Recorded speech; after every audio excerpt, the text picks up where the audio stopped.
Affaire député national Fabrice Puela contre le bureau de la Chambre basse du Parlement, professeur Touengao et son collègue, le député national André Tamboué, ont animé un point de presse ce mercredi au Palais du Peuple. Les deux ont donné toute la lumière concernant les procédures parlementaires et juridiques concernant le dépôt du rapport de la gestion 2019 de l'Assemblée nationale. Suivons tour à tour au cours de ces points de presse, en même moment que la séance plénière de ce 17 novembre 2020, basée uniquement pour l'adoption du rapport de la commission ECOFIN de l'Assemblée nationale.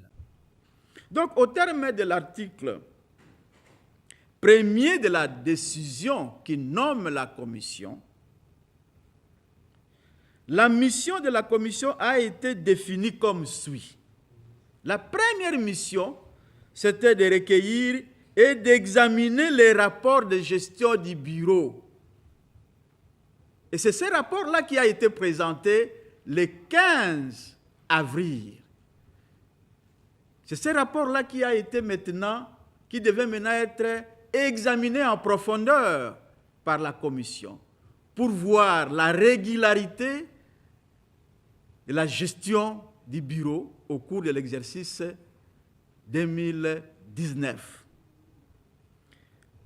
Vous pouvez comprendre que si la plénière avait déjà examiné et adopté, il n'est plus normal qu'une autre commission soit instituée pour statuer sur une décision qui a déjà fait, sur une décision de la plénière. Non. À l'article 139, on présente les rapports. À l'article 140, on crée une commission pour examiner en profondeur les rapports ainsi présentés. Et la commission devait prendre connaissance des documents de comptabilité et autres dont elle avait besoin pour l'accomplissement de sa mission. Procéder au rapprochement des comptes du Trésor avec la comptabilité tenue par les services de la questure et de l'administration de l'Assemblée nationale.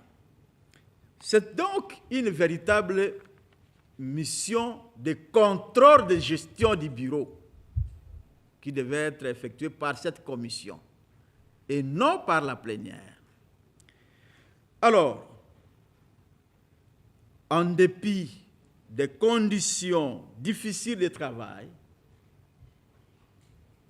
dues aux conséquences de la crise sanitaire et de l'état d'urgence, l'état d'urgence, comme vous le savez, plusieurs fois prolongé, la commission spéciale a déposé les conclusions de sa mission le 25 juin 2020 auprès du bureau. Et le bureau, à son tour, a programmé les débats en plénière sur ces rapports le 7 juillet 2020.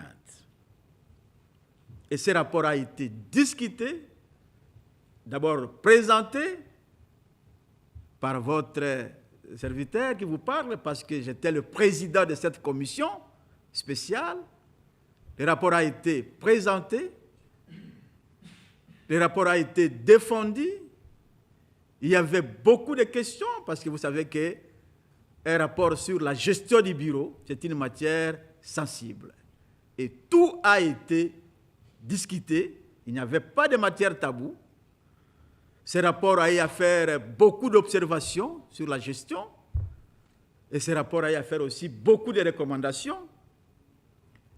Mais à la fin des discussions, et moyennant quelques améliorations apportées par la plénière, le rapport de la commission spéciale a été approuvé, donc adopté par l'Assemblée plénière au cours de cette plénière du 7 juillet 2020. Voilà présenter les faits. Voilà brièvement présenté. Et alors, on peut se poser la question, à quel niveau on peut situer la violation du règlement intérieur de l'Assemblée nationale? On peut se poser la question, à quel niveau on peut parler de la mauvaise foi du bureau de l'Assemblée nationale? Et à quel moment, à quel niveau on peut parler de l'absence de transparence dans la gestion du bureau de l'Assemblée nationale? Quand quelqu'un est en justice, il y a 3 paramètres qu'il faut vérifier. C'est la qualité, c'est l'objet et c'est l'objectif. Qualité, c'est-à-dire, est-il habilité à saisir la justice pour la question en cause? L'objet sur quoi porter sa demande. Et l'objectif, ou le but, ou le chef de la demande, c'est le dispositif qu'il est en train de requérir.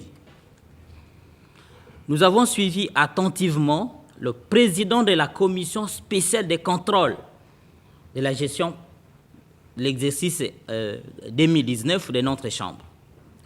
Il nous a rassuré que la procédure a été respectée. Il nous faut donc vérifier est-ce que l'honorable Fabrice Puela est qualifié pour saisir le Conseil d'État à l'heure qu'il est et pour poser la demande qu'il a actuellement soumise auprès de cette juridiction. Nous disons, à la lecture de l'article 23.7 de notre règlement d'ordre intérieur, seule la plénière est l'organe habilité à constater la démission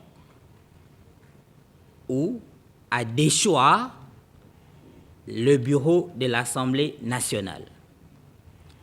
Donc, il ne revient pas à un membre de cette plénière, pris intuito personae, d'agir au nom de la plénière, qui, vous le savez bien, de par son règlement, ne peut siéger qu'en réunissant un effectif de 251 députés.